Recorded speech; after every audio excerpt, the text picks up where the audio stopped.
जो मुझे अफसोस हुआ इस बात पे हुआ कि बिलावल भुट्टो जरदारी कि उन्होंने आज सिंध कार्ड का इस्तेमाल किया। अब जो इसने सिंधी नेशनलिज्म का ये लहराया है, मेरे ख्याल में ये बड़ा गैर जिम्मेदार टैक्टिक है। और ये जो कहा है कि सिंध के खिलाफ डिस्क्रिमिनेशन हो रही है, और ये पानी से शुरू किया था। भारत के नेशनल एंथम में सिंध का नाम आता है, सिंध उनका हिस्सा है, जो इस बात को जाहिर करता है। फौज क्या लड़ेगी जिनकी इकानमी अपनी नहीं है, जिनके पास पैसा नहीं है, कटोरा हाथ में है वजीर आजम को, और पूरी दुनिया से वो भीख मांग रहे हैं। जो कल डॉलर और रियाल के पीछे भाग रहे थे, आज वो येन और लीरा के पीछे भाग रहे हैं।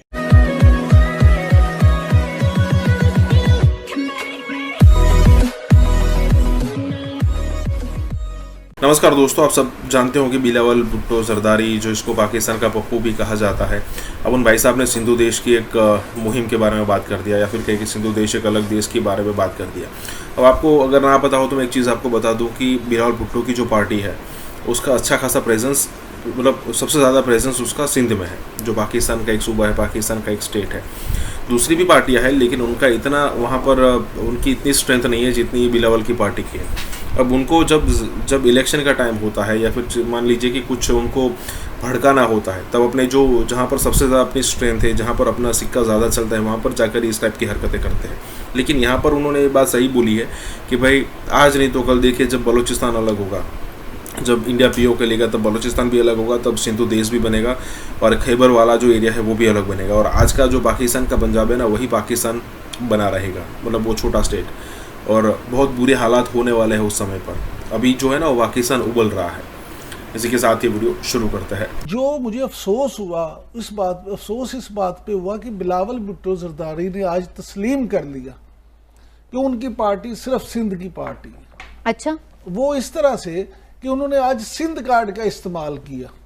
आप देखिए वो कुछ दिनों से कर क्या रहे हैं, पंजाब पानी ले रहा है, सिंध पानी ले रहा है। आज उन्होंने यहाँ तक उसमें बात की कि जी जिस तरह से पहले इंडिया पे इल्ज़ाम लगता है कि इंडिया पाकिस्तान के साथ कर रहा है, अगर वफाक ऐसे करेगा तो फिर पंजाब और वफाक पे ये इल्ज़ाम लगेगा कि हमारे साथ ज्यादती हो रही है, कर लेंगे। लेकिन उन्होंने महदूद अपने आप को ना सिंध तक कर लिया, वो सिंध कार्ड खेल रहे हैं। अच्छा, और उन्हें इस बात का यकीन हो गया कि मैं अभी इस पे कर लूं, ताकि आइंदा इंतखाबात जब आए तो मुझे सिंध में इतनी मेहनत ना करनी पड़े, तो मैं उस वक्त जाके फिर दूसरे मुल्क के दूसरे हिस्सों में अपनी कैंपेन कर। अब जो इसने सिंधी नेशनलिज्म का ये लहराया है, मेरे ख्याल में ये बड़ा गैर जिम्मेदार टैक्टिक है।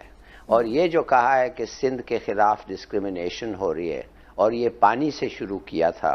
और आपको पता है, अगले हफ्ते मैंने आपको एक लंबा बताया था कि कोई पानी पे कोई ये कमी नहीं हो रही है। कि फिर वही बात कि उन्होंने अपने आप को आज सूबाई सतह पे महदूद कर। अच्छा, आपका ये जो पॉइंट है इसको मैं सपोर्ट दे दूं उनके ही अल्फाज से। वो जो सदर के बारे में, और मैं उसी की तरफ आ रही थी कि आज उन्होंने ये भी कुछ बात की है जो कि थोड़ा इदारों के भी हवाले से तनकीद बनती है, और नवाज शरीफ साहब पे भी तनकीद बनती है। क्या उन्होंने कहा जी रायविंड, लेकिन इसमें भी एक तरह से सिंध कार्ड उन्होंने यूज किया। बिल्कुल ठीक है। हिलाल साहब, आप क्या कहना चाह रहे हैं इसी पॉइंट ऑफ व्यू के हवाले से? देखिए, सिंध कार्ड इस बात में इसने बिल्कुल नहीं किया।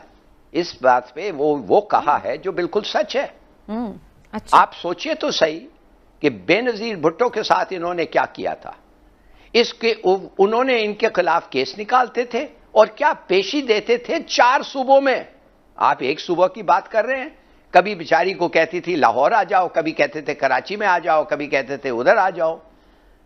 I mean, this was impossible। बिल्कुल सही कह रहा है। पहले तो ये बात क्लियर होनी चाहिए कि सिंधु देश एक अलग वतन और मुल्क रहा है हिस्ट्री में।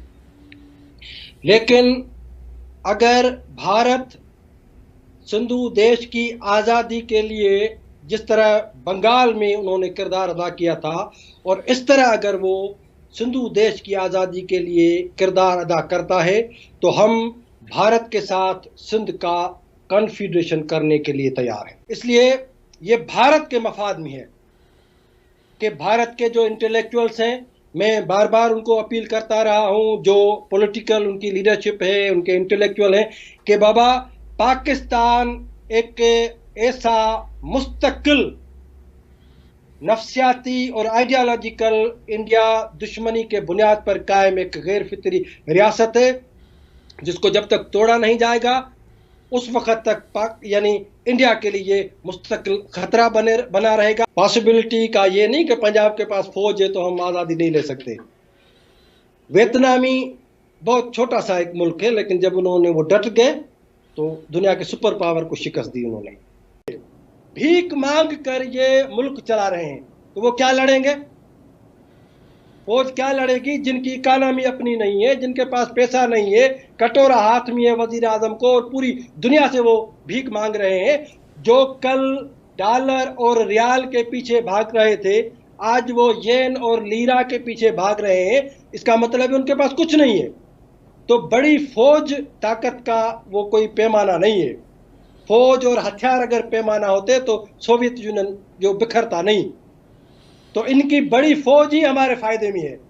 ये गधों का लश्कर जो है बगैर इकानमी वाले मुल्क के, ये तो खुद इनके गले में पड़ेगा। गद्दारी और मीर जाफर वाला और कोई किरदार हो ही नहीं सकता। हम हिंदुस्तान के साथ हैं।